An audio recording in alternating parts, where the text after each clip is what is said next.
بسم اللہ الرحمن الرحیم۔ اللہ کے نام سے شروع جو بڑا مہربان اور نہایت رحم کرنے والا ہے۔ دوستو، انسان اپنے ابتدائی دور میں غاروں کے اندر زندگی بسر کرتا رہا ہے۔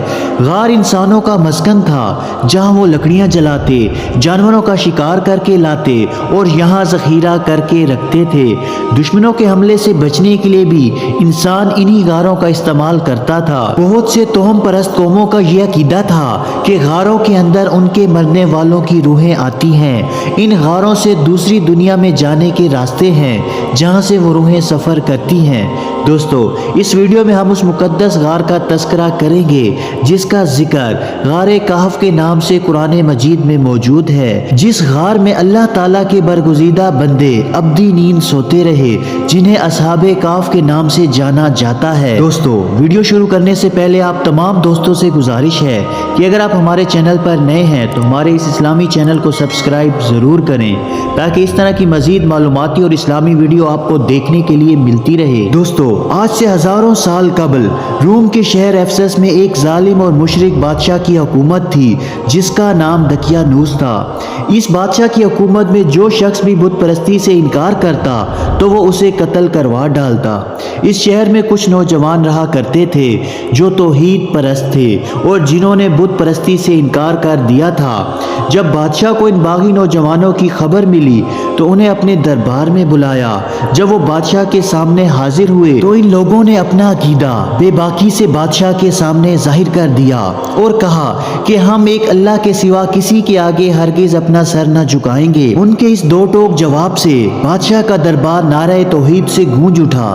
دراصل یہ نوجوان شہر کے ایک اعلیٰ مقامی خاندان اور قبیلے سے تعلق رکھتے تھے اور اپنے خاندان کے نامور اور بہادر فرد تھے۔ انہوں نے کھلے عام بادشاہ کے مشرکانہ مذہب کا انکار کر دیا تھا۔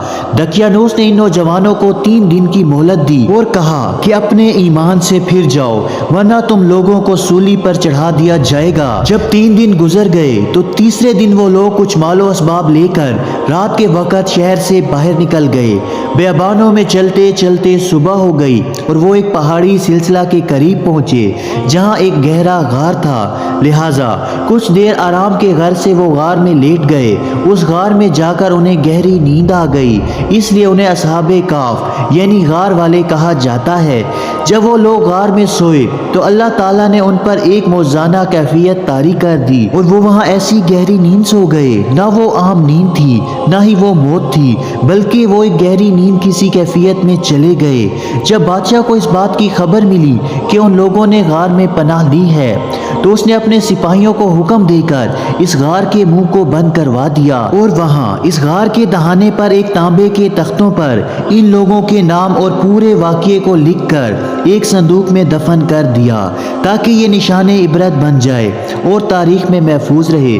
زمانہ گزرتا رہا، موسم تبدیل ہوتے رہے، مگر اصحاب کہف یوں ہی سوئے رہے اور اللہ تعالیٰ کی قدرت سے ان کے جسم ویسے ہی صحیح سلامت رہے اور ان پر وقت اور موسم کا کوئی اثر نہ پڑا۔ یوں 300 سال سے بھی زیادہ کا عرصہ گزر گیا اور اب افسس شہر میں بیڈروس نام کے بادشاہ کی حکومت آ گئی۔ بت پرستی کے دور کا خاتمہ ہو گیا، لیکن لوگ نئے نئے فتنوں میں پڑ گئے، جن میں ایک فتنہ یہ تھا کہ لوگوں کی ایک بڑی جماعت نے مرنے کے بعد پھر زندہ ہونے اور قیامت آنے کا انکار کر دیا تھا۔ لہٰذا بیڈروس نے اللہ تعالیٰ سے دعا کی کہ ان لوگوں کو ہدایت نصیب فرمائے اور اپنی قدرت کا کچھ ایسا نظارہ دکھا دے کہ وہ ایمان لے آئیں۔ اللہ تعالیٰ کے حکم سے اس غار میں سوئے اصحاب کہف نیند سے بیدار ہو گئے۔ بیدار ہونے کے بعد ایک دوسرے سے سوال کرنے لگے کہ ہم یہاں کتنی دیر تک سوئے؟ تو کسی نے جواب دیا کہ 1 دن، تو پھر کوئی اور بولا کہ 1 دن سے بھی کم۔ انہیں اس بات کی قطعاً خبر نہ تھی کہ باہر دنیا ہی بدل چکی ہے اور وہ کتنے عرصے یہاں غنودگی میں سوتے رہے۔ جب انہیں بھوک لگی تو انہوں نے آپس میں مشورہ کیا کہ کسی ایک کو چاندی کے سکے دے کر بازار کی طرف بھیجا جائے تاکہ وہ ہمارے لیے کچھ کھانے کا انتظام کرے۔ جب ان میں سے ایک شخص شہر کی طرف گیا تو وہ حیرت زدہ ہو کر رہ گیا، کیونکہ وہ شہر اب مکمل طور پر تبدیل ہو چکا تھا۔ گھر اور مکانیں اونچی اونچی ہو گئی تھیں اور لوگوں کے لباس میں تبدیلی آ گئی تھی۔ کوئی شخص بھی اسے آشنا نظر نہیں آ رہا تھا۔ وہ ایک دکاندار کے پاس گیا اور دکاندار کو سکے دے کر کھانے کی چیزیں مانگی۔ جب اس دکاندار نے اس سکے کو دیکھا تو پوچھنے لگا کہ تمہیں یہ سکے کہاں سے ملے ہیں؟ تمہیں کوئی خزانہ مل گیا ہے کیا؟ کیونکہ یہ تو کئی سو سال پہلے بادشاہ کے سکے ہیں۔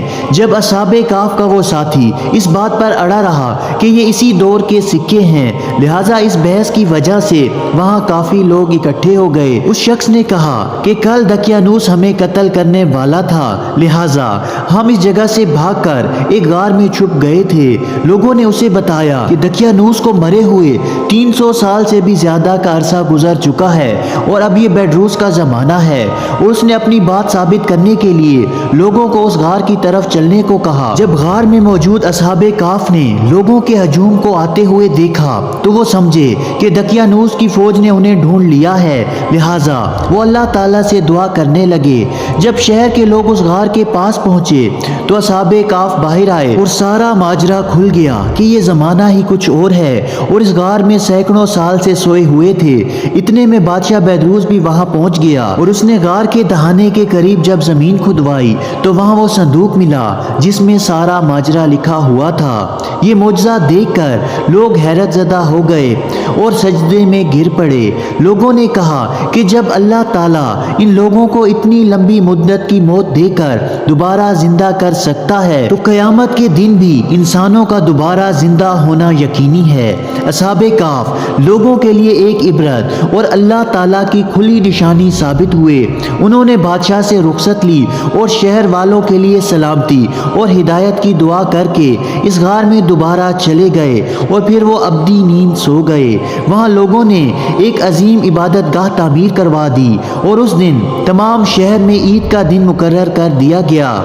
علماء نے لکھا کہ اصحاب کہف کا اس غار میں انتقال ہو گیا اور وہیں ان کی قبریں بنوائی گئیں، جبکہ اہل تشیع علماء کا یہ عقیدہ ہے کہ انہیں موت نہیں آئی بلکہ وہ آج تک اسی نیند کی کیفیت میں سوئے ہوئے ہیں، اور قرب قیامت میں جب امام مہدی علیہ السلام کا ظہور ہوگا تو وہ اس غار سے نکلیں گے اور آپ کے اصحاب میں شامل ہو جائیں گے۔ اس غار کے متعلق اختلاف پایا جاتا ہے۔ بعض مورخین نے لکھا ہے کہ اصحاب کہف کا غار ترکی کے قدیم شہر افسس میں واقع ہے، جبکہ بعض تاریخ دانوں کا یہ کہنا ہے کہ یہ غار اردن کے رجیب نامی پہاڑ میں موجود ہے، جبکہ کچھ لوگوں کے نزدیک یہ غار شام کے سرحدوں میں موجود ہے، جہاں حضرت امیر معاویہ کے دور میں اسلامی لشکر پہنچ گیا تھا۔ اصحاب کہف کے واقعے میں عقل والوں کے لیے کھلی نشانی ہے کہ اللہ تعالیٰ ہر چیز پر قادر ہے، اور اللہ تعالیٰ بروز قیامت تمام لوگوں کو دوبارہ زندہ کرے گا اور نامہ اعمال کے مطابق ان لوگوں کو جزا اور سزا دی جائے گی۔ اللہ تعالیٰ سے دعا ہے کہ اللہ تعالیٰ ہمیں نیک اعمال کرنے کی توفیق عطا فرمائے اور برے اعمال سے بچائے۔ اسی طرح کی مزید معلوماتی اور اسلامی ویڈیو دیکھنے کے لیے ہمارے اس اسلامی چینل کو سبسکرائب ضرور کریں۔ جزاک اللہ۔